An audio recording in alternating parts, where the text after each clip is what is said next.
In the previous episode, we saw the second part of the filmmaking process, production, how the film was shot and how the director worked with the various units.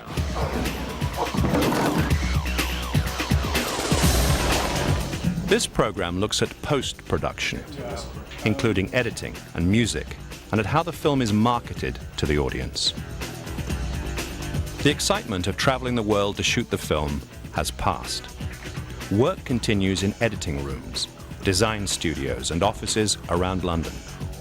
Director Michael Apted may have finished shooting the film, but there's still plenty of work to do. At this stage, he doesn't have a movie, just thousands of different takes. And cut!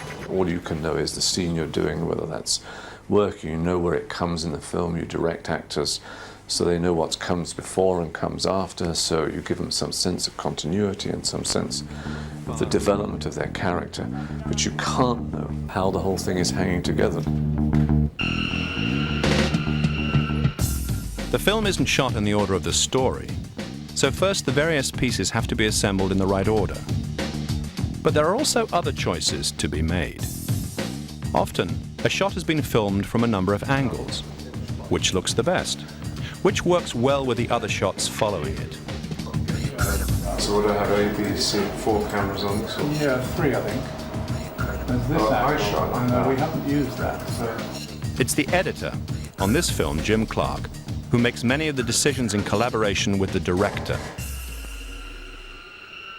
Well, the physical role of the film editor is basically to interpret the material that is given to him by the director. I like to think that what we achieve here is the final draft of the script. Finally, it comes to me and has to be assembled into a coherent story of the right length, with the right rhythm, that finally serves the purpose of everybody. What other angle have you got on the guy? Well, we've got another angle on this fella here. Let's see what that is. Every day I get the rushes in, the rushes being the film that they've shot the day before, and I start work. As soon as I have a completed scene, I'll start cutting it. That is useful, so the director can come into the room and look at a scene assembled, rough cut if you like, and he can see immediately whether things are working or not. Now, we were able to do a lot of that while we were shooting, so we could kind of put scenes into shape as we did them, and I love doing that anyway, because if I've missed things out or I want to do things again, it's easy to do it while you're still shooting. Jim was very quick, and he had a lot of material. He had second unit material, model material, but he was very quick, and I think 3 days after we were shooting, I was looking at a version of the film. This first version bears little resemblance to the film that we finally see. The worst moment in the whole life of a film is when you see the first cut of it, and it's a mess. Well, it has to be a mess because it's never been shaped, But however many films you've done, it's always a wrist-slashing moment when you first see it, however much you tell yourself. And then, over these weeks, we've been working to kind of shape the whole thing, to pace it and to strengthen the narrative, all those kind of interesting things. And that's really been the main work of these 7 or 8 weeks we've had since we finished shooting. I mean, do you think we should have a Renard's point of view? Do you think we should see what he's firing at? On the long shot. Yeah, it's all a bit claustrophobic, isn't it? With the rough cut finished, Michael and Jim work on the final version of the nuclear test facility scene. What sort of decisions were they making as they edited the sequence together? Just got to keep the thing moving. I'll just try putting in a bit of that long shot here. Come in just after the hit there. Yes. I'm getting this card out. Right. That's all right, isn't it?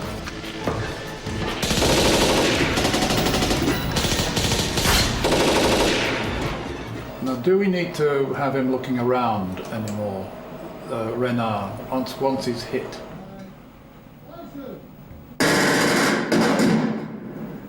Just as long as we see him looking.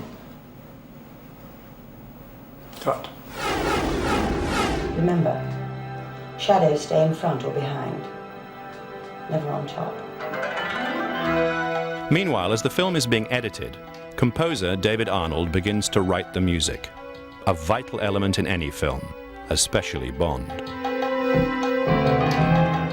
If you considered for one moment the amount of expectation there is on you as, you know, as a person who's doing the music for the James Bond film, never mind the song, you'd never write a note.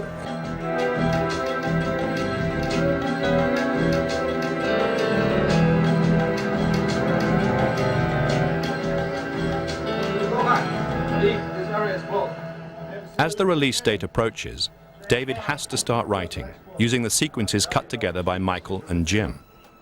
Usually if it's edited well, you get a feeling that it's got a beat to it, and it's got a feeling to it, and it's got a rhythm to it, and you kind of, you know, for me it's like, it's kind of locking into the rhythm to a certain extent. And when you lock into the rhythm, then it suggests where the heaviness lies and the lightness lies. You know, obviously when people are talking, you know, there might be a very significant piece of dialogue and a reaction to it, which immediately makes you go, I have to be there. This isn't a social call. Head for the gully. I'll lead them into the trees. Go, go.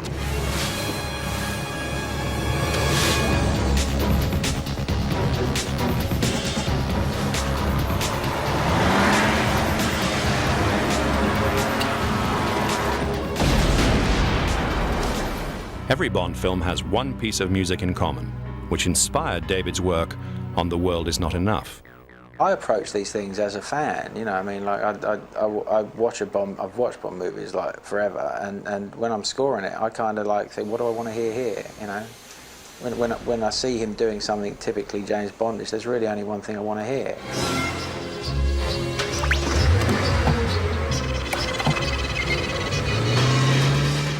There's like 4 different elements. You've got the dee-da-da-da part, which is, you know, which you can play fast or slow, which can be very moody and very dark and very forbidding, or it can be quite jaunty and happy if you play it fast.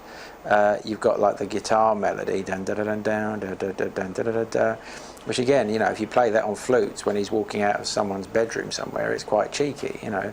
Another way, if you play it with the guitar the way it was originally, it's quite like action-oriented. And the, you know, the bit da da da da na na na, like a big swing thing, only usually ever use that when he's doing something outrageous. You know, when he's being James Bond, you get that, and then everyone goes, ooh, you know. And then you got that little phrase at the end, da da da da da da da da da da da, which you usually play when something's finished.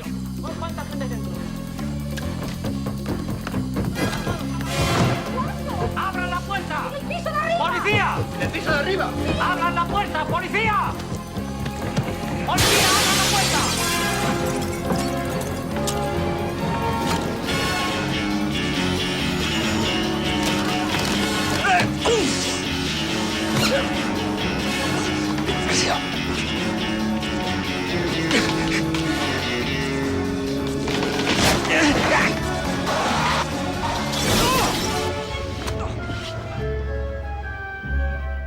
Four elements, incredibly useful, you know, and use them in all sorts of different things. That's, you know, it's the big safety net you got on a Bond movie. If you're ever stuck for an idea, James Bond theme somewhere will work, you know, in some form or another.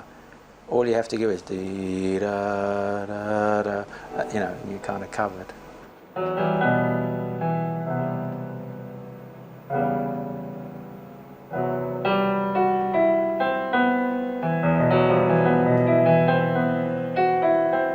It reminds you that you've had a lifetime of experience of this thing, and you're bringing all that to it as well. You know, that's the same guy who blew up a volcano and you only live twice. You know, that's the same guy that nearly got burnt to bits by Goldfinger. That's the same guy that beat Oddjob. You know, it's the same bloke. Bond.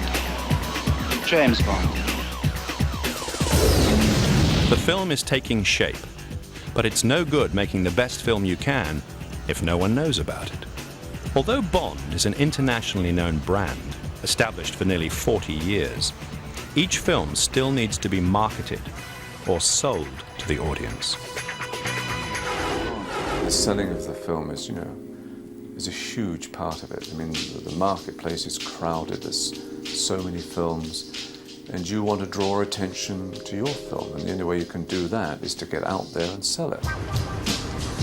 It's the job of the marketing team at the film's distribution company, UIP, to create awareness of the film amongst the public. This job starts as the film is being shot, 6 months ahead of release. We started, I would guess, somewhere around summer of '98, which is like 18 months before the film opens. The target audience are the people that the film company thinks are most likely to go and see the film. So the marketing campaign aims to make this group aware that the film is out there. We don't think that we're targeting a small minority group here. It is a big majority group of the country that like Bond films. Promotions form part of the marketing campaign. They're usually tied in with the products of other companies and help to raise the profile of the film in different markets. John Parkinson works for Eon, the Bond production company. He organizes partnerships with other companies, or third parties. Companies want to be involved with Bond because of A, that the character that he actually is. He's upmarket, he's sophisticated, he knows what to do in every situation. He is the person that the male populace want to aspire to. One rises to meet a challenge. Coupled with that, you also have what is a great international film franchise. Partners on The World Is Not Enough include Omega and BMW. Bond escapes from the helicopters in the caviar factory in his BMW.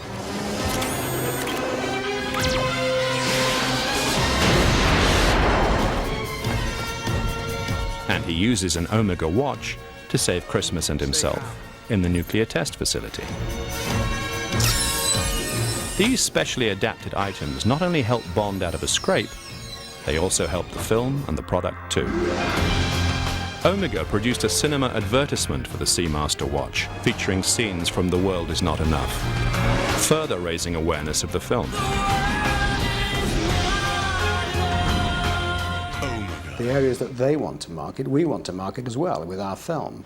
So that is the real interest as far as they're concerned. We have an international film, they have an international product. As I was saying, the very latest in intercepts and countermeasures.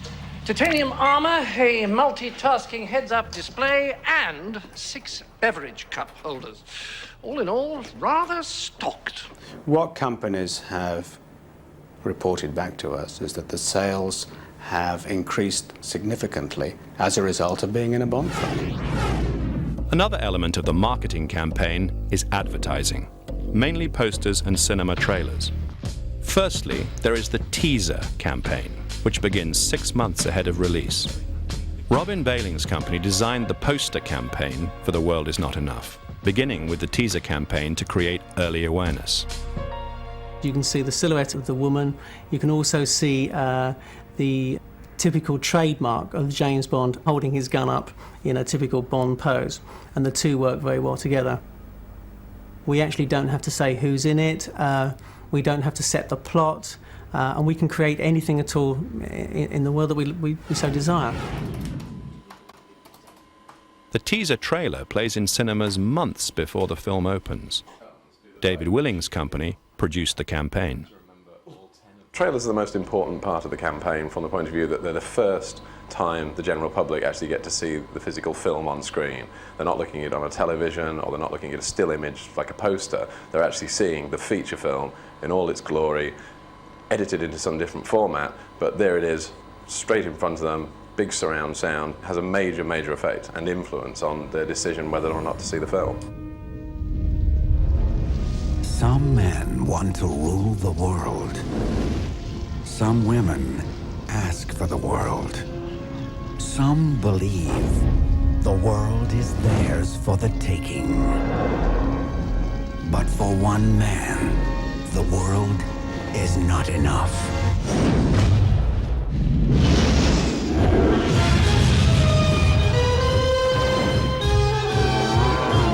Well, there's been a lot in the press over the last sort of 18 months, 2 years, that there will be another James Bond film. But to get across the fact that this is now The World Is Not Enough, it's the new title, it's the new Bond adventure, it really gives very little away about what the actual film is about, other than it's his new adventure, it's his next outing. Title has to be predominantly displayed, and really it's a call to arms telling the public that within the next few months you will be seeing a new James Bond film. For 6 months now, the teaser campaign has put the word out about the film. Awareness is growing. The main or regular advertising campaign must now sustain and build on the momentum created by the teaser campaign as the release date approaches. The main poster campaign extends the basic theme of the teaser poster. What we decided to do was to try and create something far more dynamic than previous Bond pictures. So in this way we created this spiral effect of the ellipse of the Earth, putting in the land masses, which we then decided to set alight and burn, because the whole contents of the film revolves around oil. And then using the grid formation within the spiral, we can actually place stills of the movie. So you have a nice framework that works as a template to capture moving images, but hold them in a static 2D form. That image has to say everything about the film, and it has to capture it in a 2-second read. Now that's an incredibly difficult thing to do, because you can imagine you've got 2 hours of the most exciting medium in the world, and you have to capture that in a static form. As with the main poster campaign, the main or regular trailer has more scope than the teaser trailer. The client wanted to position this as the new big budget action movie. This is an emergency situation. Which is a James Bond film. The world's most wanted terrorist has a new target. We go off into a certain direction to begin our trailer, in that we set up more of the fact that it's action, adventure, and then reveal it's a new James Bond film. So who in the world can stop him? Certain key sequences of the movie need to go in there to show massive production value. You need the cast, the ensemble that surrounds Bond in this case. You have a certain amount of female interest in James Bond, as Pierce himself from a female point of view, and the males going for the stars, in this case Denise Richards and Sophie Marceau. I thought it was your job to protect me. First things first. Something less easily controlled is publicity. Bond films are event movies. Everyone wants information about the film well in advance of the release. Whilst the film company can control access to clips of the film, to the actors, to the director, they can't control what people write about them. They all want something on Bond. They want something fresh on Bond. Sometimes we can give them what they need or help them to achieve the interview. Sometimes we can't. We try to do it in as civilized a way as possible so that they're still our friends for the next film. The script has charm and it has wit. The demand for interviews with the talent in The World Is Not Enough is so enormous that the film company needs to organize something called a press junket. Preparing for a junket is a bit like preparing for a battle. The week before the premiere, UIP takes over a suite at Claridge's Hotel in London for the press junket for The World Is Not Enough, turning bedrooms into TV studios and press rooms. Cables are everywhere, and the pressure is intense. Give us a hug. Oh, God, I'm very well. You're holding up? Yes. Under the tremendous strain of all this? Oh, dear. It's a bit hard, It's isn't it? just repetition. You know, I sit in this room here and they feed journalists into me and they all have like 5 or 6 minutes and they sit there and they count them out and do that one. How many of them are TVs and how many are radio? There are 8 interviews altogether and 2 of them are radio. I can't remember what I just said. Or did I just say this to this person? Do they think I've lost my brain? Well, you do lose a bit of your brain doing this because, you know, how many questions are there? So you get asked the same questions all the time, but, you know, people are doing their job and they're showing interest in the film, and so you really have to grit your teeth and do it. All right, then, well, let's go and... Anthony Phillipson was at the junket. He works for one of the UK's top-rated film programmes. This is just a massive event. And everyone wants a bit of it, you know. That's why you have people flying from South America and from Asia and all that. Lots of action, lots of bells and whistles. The talent of The World Is Not Enough are on a treadmill of interviews as the journalists move from one room to another to gain their exclusive pieces. With only a week to go before the UK release, these interviews are crucial for raising the profile of the film. The fact that it is so close to release, I think, is because the premiere is soon. So they're all going to be going to the film premiere. So it just all ties in together. Have a little martini along the way.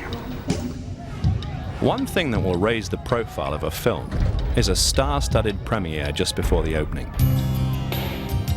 I think the premiere is an important event because it's the centre point of the activity, especially the London one. We try and make it as big an event as possible to get media coverage and to have a good time.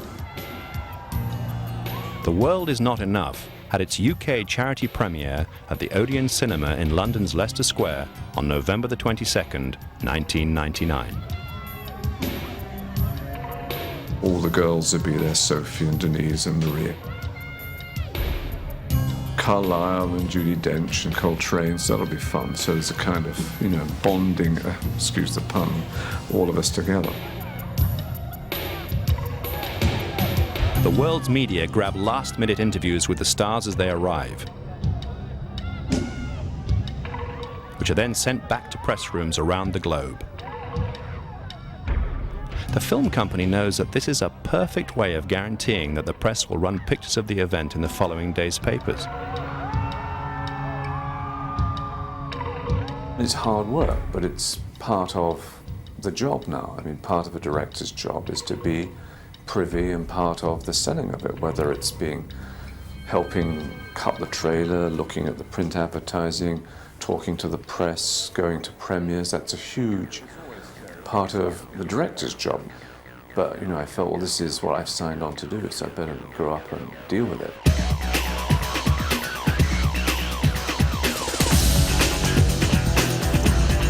The World Is Not Enough opened in the UK on November the 26th, 1999. There's a huge audience out there. There's a huge expectation for it, which is fun, and it's also scary as hell because is there going to be a backlash against it? You know, are people going to be disappointed by it? Whatever, you know, am I going to make the least successful Bond film ever? The opening weekend's box office take in the US was $37 million. This compares with an opening weekend of $25 million for the previous film, Tomorrow Never Dies. So that's all there is to it. To make a blockbuster, you need a script, a director, fantastic sets, great actors, dramatic locations, exciting stunts, thrilling music, and a marketing campaign planned with military precision. And of course, an audience.